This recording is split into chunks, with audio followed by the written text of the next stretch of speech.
heart attack didn't kill me, but it woke me up. I was standing in the kitchen making Margaret's coffee. 2 sugars, splash of cream, exactly how she's taken it for 37 years when the pain hit. Not the crushing Hollywood kind where you clutch your chest and collapse dramatically. Just a tightness, a pressure, like someone was slowly turning a vice around my ribcage. I finished making the coffee, set it on the counter where she'd find it. Then I drove myself to the emergency room because I didn't want to wake her. She'd had a long week. The ER doctor, this kid who looked like he should still be playing high school football, asked me why I waited 45 minutes to come in. I told him I had things to do. He shook his head like I was an idiot. Maybe I am. But you know what he didn't ask? He didn't ask if I was tired. Nobody ever does. I'm 60 years old. I've been carrying this family since I was 20.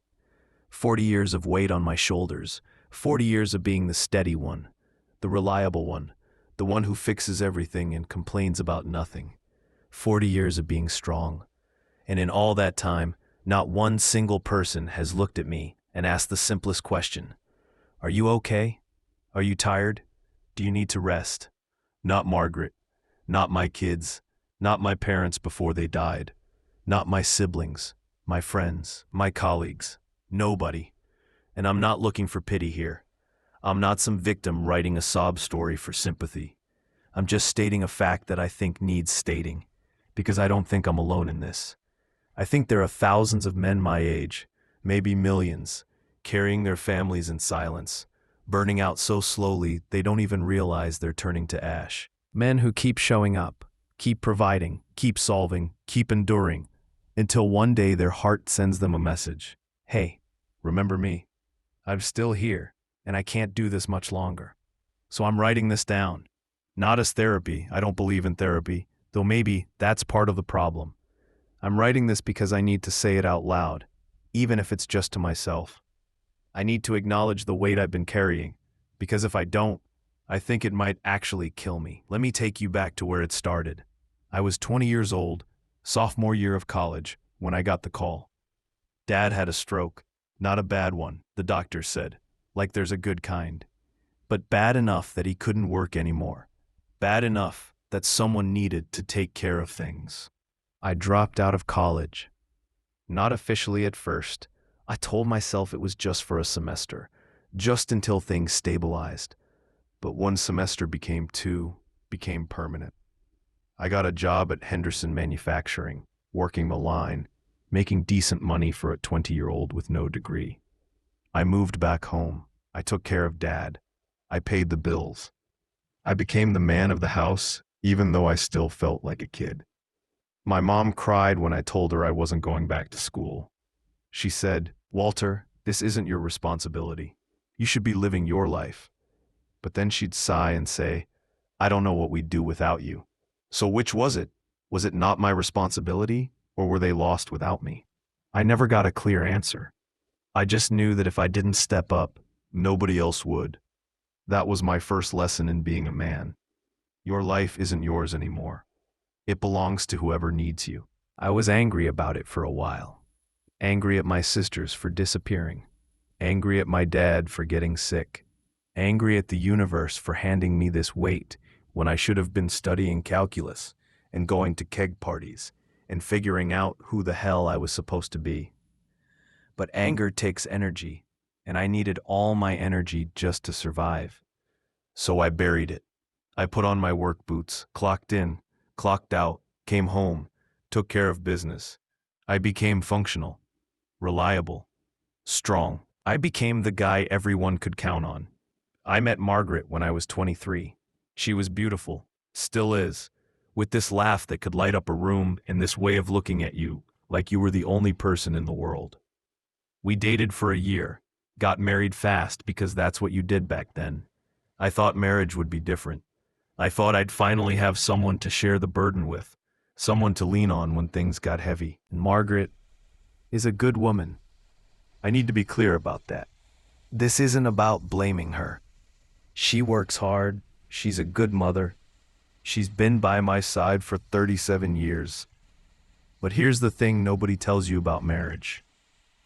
It doesn't lighten the load. It just changes the weight distribution. Dad died 6 months after the wedding. Lung cancer. Gone in 3 months from diagnosis to funeral. Mom lasted another 4 years. Her heart just giving up one night in her sleep. And suddenly, at 27 years old, I was responsible for everything. Margaret was pregnant with Emily. I was working 60 hours a week at the plant, coming home to a wife with morning sickness, and a mortgage and car payments, and the slow dawning realization that this was my life now. This was forever. Did anyone ask if I was tired? Did anyone check in to see how I was handling the death of both my parents, a new baby on the way, and the weight of being the sole provider? No. Because that's what men do. We handle it. We carry it. We don't complain. Emily was born on a Tuesday. I took 1 day off work. 1 day. Because we couldn't afford more, and because honestly, it didn't occur to me that I could take more. Margaret needed me at the hospital. Then she needed me at home. Then she needed me to get back to work so the bills got paid. There was no space in that equation for me to need anything. I remember holding Emily for the first time, this tiny, perfect person who depended on me completely, and feeling this wave of love so intense it physically hurt. And right behind that love came terror, because now it wasn't just about me, or even about me and Margaret. Now there was this person who needed everything, who couldn't survive without me, and I had to make sure I didn't fail her. I had to be stronger, work harder, provide more. I had to be unbreakable. So I became unbreakable, or at least I pretended to be. The thing about carrying weight is that you get used to it. Your shoulders adjust, your back compensates, your legs learn to bear loads they weren't designed to bear. And everyone around you gets used to it too. They start to think that's just who you are, the strong one, the one who doesn't need help, the one who's got it handled. When Emily was 3, Margaret went back to work part-time. She'd been going crazy at home, needed adult interaction, needed to feel like herself again. I supported it completely. But now we needed daycare, which meant more money, which meant I picked up overtime. Then Jake was born. More expenses, more needs, more weight. I took a second job for a while, doing weekend construction work. I'd clock out of the plant on Friday afternoon and drive straight to a job site, work until dark, sleep a few hours, and do it again Saturday. Then I'd come home Sunday evening and Margaret would hand me Jake because she'd been dealing with both kids all weekend and needed a break. And I'd take him. Of course I'd take him. He was my son. But inside I was screaming. Inside I was so tired I could barely see straight. Inside I wanted someone, anyone, to say, "Walter, you look exhausted. Sit down. Let me help you." Nobody said that. What they said was, "Walter's so responsible. Walter works so hard. Aren't we lucky to have Walter?" Lucky. Like I was a lottery ticket they'd won instead of a human being who was drowning. My 30s are a blur. Work, kids, mortgage, bills, problems, solutions, emergencies, repairs. The furnace breaks, I fix it. Jake needs braces, I pay for them. Emily wants to play soccer, I make it happen. The car dies, I buy another one.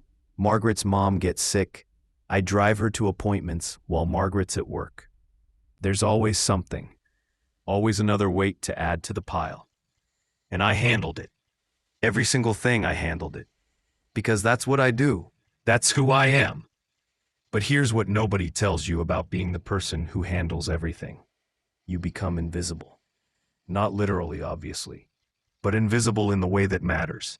People stop seeing you as a person with needs and feelings and limitations. They start seeing you as a function, a tool, the problem solver, the provider, the strong one who doesn't break. I remember Jake's 10th birthday party. Margaret had planned this whole thing at the house, invited 15 kids, rented a bounce house, ordered pizza, the works. Day of the party, she came down with the flu. Couldn't get out of bed. She was apologizing, crying, saying we'd have to cancel. And I said, "Don't worry, I've got it." And I did. I set up the bounce house. I welcomed the kids. I served the pizza. I organized the games. I cleaned up the mess. I did everything Margaret would have done, plus the things I was already going to do. And at the end of the night, after all the kids went home and Jake was in bed and Margaret was feeling a little better, she said, "Thank you, honey. I knew you'd take care of it." And I realized she wasn't surprised. She'd known, with complete certainty, that I would handle it, because I always handle it. I'm the one who handles things. Did she ask if I was tired? If I'd wanted help? If I was okay? No, because strong people don't need to be asked those questions. Strong people are just strong, endlessly, infinitely, without limit or breaking point. Except that's not true. Everyone has a breaking point. Mine was just further out than most people's. My 40s were worse. That's when the real weight hit, the kind that doesn't go away when you clock out or when the kids go to sleep. Emily was in college, and I'd promised her she wouldn't graduate with debt. So I worked. I worked overtime, took on every shift I could get, put every spare dollar toward tuition and room and board and books and all the other endless expenses that come with a college education. Meanwhile, Jake was in high school, playing 3 sports, needing equipment and fees and travel money for tournaments. Margaret's job was steady but didn't pay much. Insurance was through me. Retirement was supposed to be through me. Except I kept raiding it for emergencies. The plant was downsizing. They offered early retirement packages to some of the older guys, which meant more work for the rest of us. I was doing the job of 2 people for the pay of 1. My back started going out regularly. My shoulder hurt all the time. I started getting headaches that lasted for days. But I couldn't stop, couldn't slow down, because if I did, everything would fall apart. I went to the doctor once, at Margaret's insistence. He said I had high blood pressure, high cholesterol, and I needed to reduce stress. I almost laughed in his face. Reduce stress? How? Should I stop paying the mortgage? Stop feeding my kids? Stop going to work? He prescribed pills and told me to exercise more and eat better. Sure, doc. I'll fit that in right after my 60-hour work week and taking care of everything at home. Do you know what it feels like to be told you're killing yourself slowly and have absolutely no way to stop doing the things that are killing you? It's like being told you're drowning, but you can't get out of the water because everyone you love is standing on your shoulders, using you as a life raft. You're drowning, but if you try to save yourself, they drown too. So you just keep your head up and keep swimming and hope you make it to shore before your body gives out. The pills helped with the numbers. Blood pressure came down, cholesterol improved, but they didn't help with the actual problem. I was still working the same hours, still carrying the same weight, still pushing my body past its limits every single day. I was just doing it with better chemistry. A medicated mule is still a mule. It's still carrying the load. It's just less likely to drop dead in the middle of the field. I started having these moments, usually late at night, where I'd look in the mirror and not recognize myself. The man staring back at me looked old, worn, used up, gray hair, lines around the eyes, a permanent furrow in the forehead from decades of worry. When did that happen? When did I become this person? I used to be young. I used to have dreams that didn't involve just surviving until the next paycheck. There was this one night. I remember it so clearly. I was in the bathroom, 2 in the morning. Couldn't sleep because my mind wouldn't stop running calculations. How much the new roof would cost. How we'd afford Jake's senior year expenses. Whether we have enough for retirement. And I just broke. Standing there in my underwear, looking at this tired old man in the mirror. And I started crying. Not quiet tears. Actual sobbing. The kind of crying I hadn't done since I was a kid. And you know what terrified me? The thought that someone would hear me. That Margaret would wake up and come check on me and see me like that. Broken. Weak. Unable to hold it together. So I turned on the shower to cover the sound, and I cried in there until I had nothing left. Then I dried my eyes, got back in bed, and the next morning I got up and went to work like nothing had happened. Because that's what you do. You cry in secret, where nobody can see. You keep the breakdown private. Here's something I bet a lot of men my age can relate to: the loneliness. Not the obvious kind where you're physically alone. The kind where you're surrounded by people who love you and need you and depend on you. But you're completely isolated because nobody actually sees you. I'd sit at the dinner table with my family, listening to everyone talk about their day, their problems, their needs. Emily needed money for a study abroad trip. Jake needed help with his college applications. Margaret was stressed about her job. And I'd nod and listen and ask questions and offer solutions. And inside, I'd be screaming, "What about me? Doesn't anyone want to know about my day? Doesn't anyone care that I'm barely holding it together?"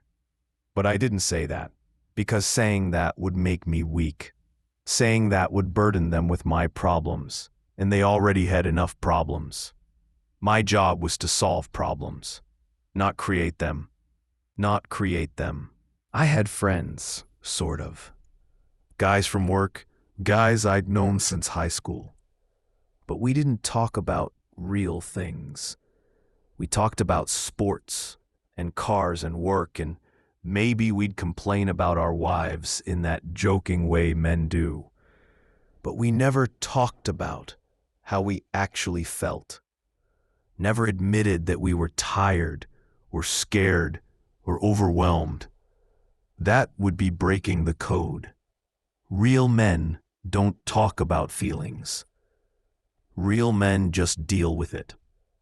So I dealt with it alone, and the loneliness became another weight on top of all the others. Emily graduated college debt-free, like I'd promised. She got a good job, moved out, started her own life. I should have felt relief. One less person to support, one less responsibility. But I didn't. I felt empty, hollow, like I'd spent 4 years carrying this enormous weight. And now that it was gone, I didn't know what to do with the space it left behind. Jake was still in college, still needed support, and now Margaret's dad was getting older, needing more help. And my body was falling apart, knees, back, shoulder, all of it wearing down from decades of physical labor. I was on blood pressure medication, cholesterol medication, medication for acid reflux, because my stomach had stopped working right from stress. I was 55 years old and I felt like I was 80. Did anyone notice? Did anyone say, "Dad, you look exhausted. Dad, you should rest. Dad, let us help you for once"? No. They said, "Dad, can you help me move into my new apartment? Dad, can you fix my car? Dad, I need to borrow some money. Dad, can you talk to Mom? She's upset about something. Dad, Dad, Dad, always Dad, never Walter, never the person beneath the function. Just the role, just the tool they reached for when they needed something fixed or solved or provided." And I said yes. Every time I said yes, because that's who I am. That's all I know how to be. The really brutal truth, the one I'm almost ashamed to admit. I don't think I know who I am without the weight. I don't know what Walter wants or needs or dreams about, because Walter hasn't had permission to want or need or dream for 40 years. Walter exists to serve. Walter exists to carry, take away the burden, and what's left. I tried to figure that out when I turned 58. Some kind of midlife crisis, maybe. Except it was more like a mid-death crisis. I looked at my life and realized I didn't recognize it. This wasn't what I'd imagined when I was 20. This wasn't the life I'd wanted, but it was the life I'd built, brick by brick, choice by choice, weight by weight. And now I was buried under it with no way out. I started staying up late after everyone went to bed, sitting in the garage with a beer, just sitting there in the silence, trying to remember what it felt like to be young, to have possibilities, to imagine a future that wasn't just more of the same. More work, more responsibility, more carrying. I'd think about the guy I was supposed to be, the one who was going to finish college, maybe become an engineer or a teacher, the one who was going to travel, see the world, have adventures, the one who had interests and hobbies and a personality beyond reliable and hardworking. What happened to him? When did he disappear? I know when. He disappeared the day I got that phone call about Dad. He disappeared in stages after that, a little more with each responsibility, each sacrifice, each time I said yes when I wanted to say no. He died so slowly, I didn't even notice he was gone until there was nothing left but the function, the role, the beast of burden that everyone rode but nobody really saw. Sometimes I'd sit in that garage and imagine just leaving. Not forever. I'm not a coward. I wouldn't abandon my family. But just for a week. Just to see what it felt like to be responsible for nothing but myself. To wake up and not immediately start solving problems. To exist without the weight. It was just a fantasy, of course. I'd never do it. But the fantasy itself scared me because of how appealing it was. How much I wanted it. That's when I knew I was in trouble, when the fantasy of escaping your own life becomes more comforting than the life itself. Margaret found me out there one night. She asked what I was doing. I said, just thinking. She said, about what? And I wanted to tell her. I wanted to say, I'm thinking about how tired I am. I'm thinking about how I've given everything I have and nobody's ever acknowledged it. I'm thinking about how I don't know who I am anymore. I'm thinking about how I might not make it much longer if things don't change. But I didn't say any of that. I said, nothing important, just work stuff. And she said, well, don't stay up too late. You need your rest. And she went back inside. She told me I needed rest, but she didn't offer to help me get it. Didn't ask what she could do to lighten my load. Just stated the obvious, that I was tired. And then left me alone with my beer and my exhaustion and my quiet desperation. Here's the thing I figured out. It's not that people don't care. Margaret cares about me. My kids love me. I know that. But there's this assumption, this deep cultural programming, that men don't need care. That men are self-sufficient. That men are strong by default. And don't require the emotional maintenance that everyone else requires. And we reinforced this. I reinforced it. Every time I said I'm fine when I wasn't. Every time I solved a problem without asking for help. Every time I sucked it up and pushed through and acted like everything was under control. I was training everyone around me to believe that I didn't need support. That I was a machine, not a man. But machines break. And when they do, everyone's surprised. Everyone wonders why there weren't any warning signs. When the truth is, the warning signs were everywhere. They just weren't looking for them. They've been trained not to look. I think about my own dad sometimes. How he must have felt carrying his family before his stroke took him out. Did anyone ask if he was tired? Did anyone see him struggling? Or was he just another man, silently bearing his burden, hoping someone would notice before it was too late? I never asked him. I was too young. Too wrapped up in my own world, and by the time I was old enough to ask, he couldn't answer. Maybe that's the cycle. Each generation of men carrying in silence, burning out, never teaching their sons that it's okay to ask for help because they never learned it themselves. We just pass down the weight and the expectation and the silence. We hand our boys the baton and say, be strong, but we never tell them that strength doesn't mean suffering alone. We never tell them that the strongest thing you can do is admit you're struggling. I look at Jake now, 24 years old, already working 60-hour weeks, already talking about taking care of us when we're older, already picking up the family tradition of self-sacrifice. And I wonder if I've done him any favors by modeling this behavior, by showing him that real men just endure, that real men don't complain, that real men carry until they can't carry anymore, and then they carry some more. Maybe I should have broken down in front of him. Maybe I should have let him see me cry, see me struggle, see me ask for help. Jake graduated college last year, got a good job in Chicago, moved into his own place. Now it's just me and Margaret in the house. And you'd think this would be my time. Time to relax, to slow down, to finally take care of myself. But the weight doesn't go away just because the kids are grown. It just shifts. Now I'm worried about retirement, about whether I've saved enough, whether we'll be okay, whether I can afford to stop working. I'm worried about my health, about whether my body will hold out long enough for me to actually enjoy retirement if I ever get there. I'm worried about Margaret's health, about what happens if she needs care, about whether I'll be able to provide it while also working because I can't afford not to work. The worry never stops. The responsibility never ends. And I'm so tired. That's what I was thinking when the heart attack hit. Standing in the kitchen, making coffee, and suddenly thinking, I'm tired. I am so tired. And then the pain started, and I thought, this is it. This is my body telling me it's done. The ER doctor, after they'd stabilized me and done their tests and determined that I'd live, sat down next to my bed. He said, Mr. Patterson, you're lucky. This was a warning shot. Your heart is telling you to slow down.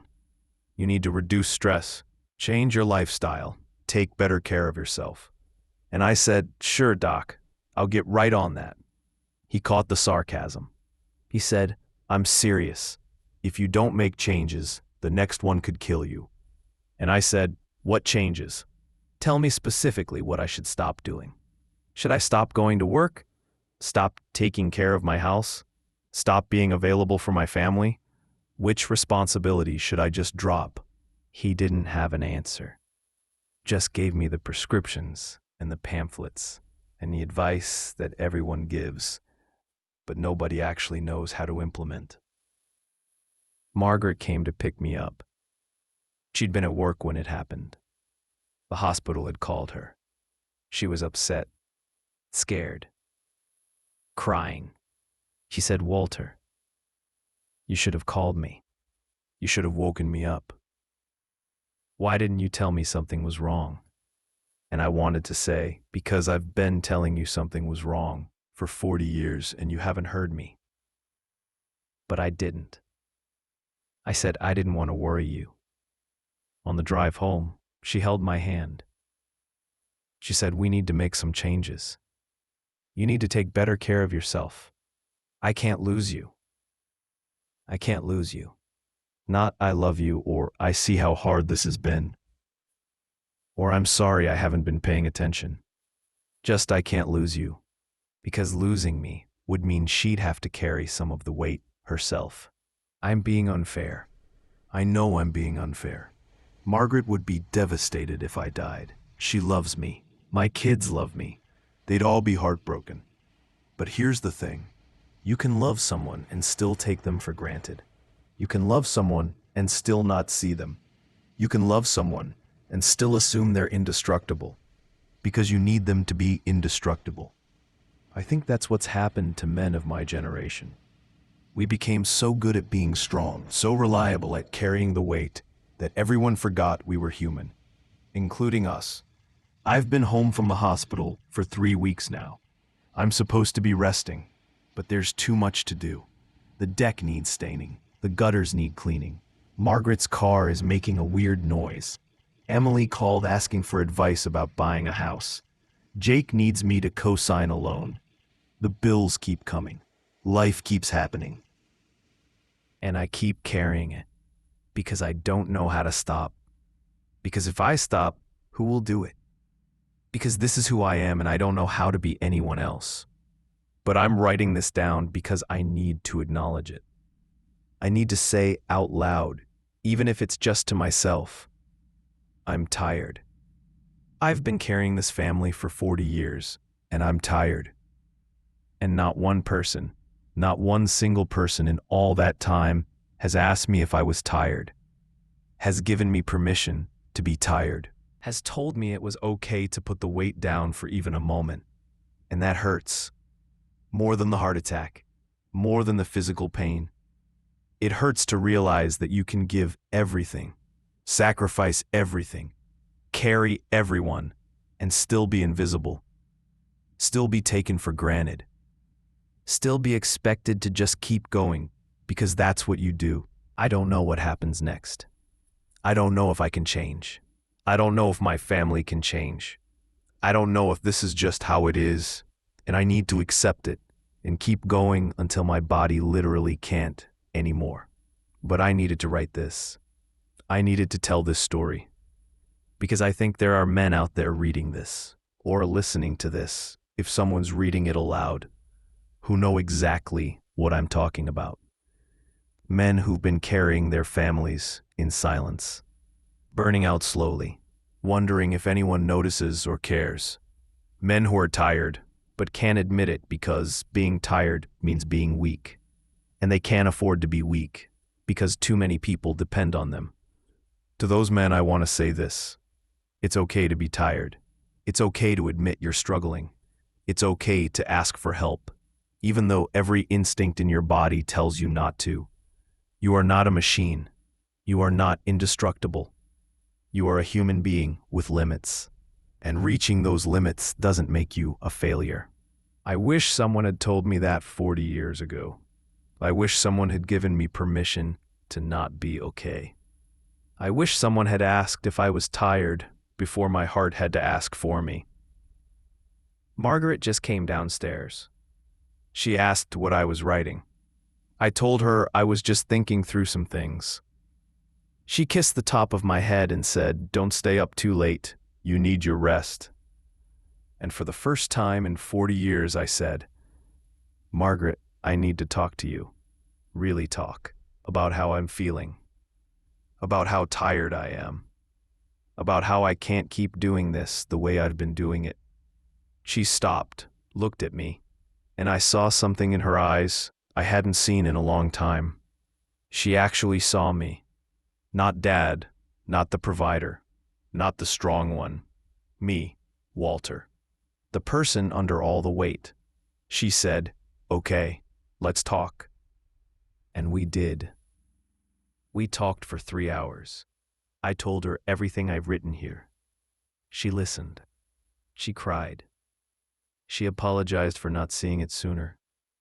She said she just assumed I was okay, because I always seemed okay, because I never complained, because I never asked for help. And she said something that broke something open inside me. "Walter, I'm tired too. I've been tired, but I thought I wasn't allowed to be tired because you were carrying so much already. I didn't want to add to your burden, so I just kept quiet and kept going. And I assumed you were doing the same thing. We've both been drowning silently, each trying to protect the other, both too proud or too programmed to admit we needed help. We're going to try something different. I don't know if it'll work, but we're going to try to share the weight more evenly. We're going to try to actually talk about how we're feeling, instead of just pushing through. I'm going to end this now. Not because I've said everything. I could probably write another 6,000 words about this, but because at some point, you have to stop talking and start doing. Start changing. Start living differently. If you're listening to this, and you're a man who's been carrying weight for years, who's tired, who's burning out, who feels invisible, I see you. I know you. I am you. And I'm telling you what I wish someone had told me. It's okay to put the weight down. It's okay to ask for help. It's okay to be human. And if you're listening to this and you love a man like that, a father, a husband, a son, a brother, I'm asking you, look at him. Really look at him. Ask him if he's tired. Ask him if he's okay. Ask him what he needs. Don't assume he's fine just because he seems fine. Strong people break too. They just break quietly. If you have stayed until the end, consider dropping a like and subscribe. God bless.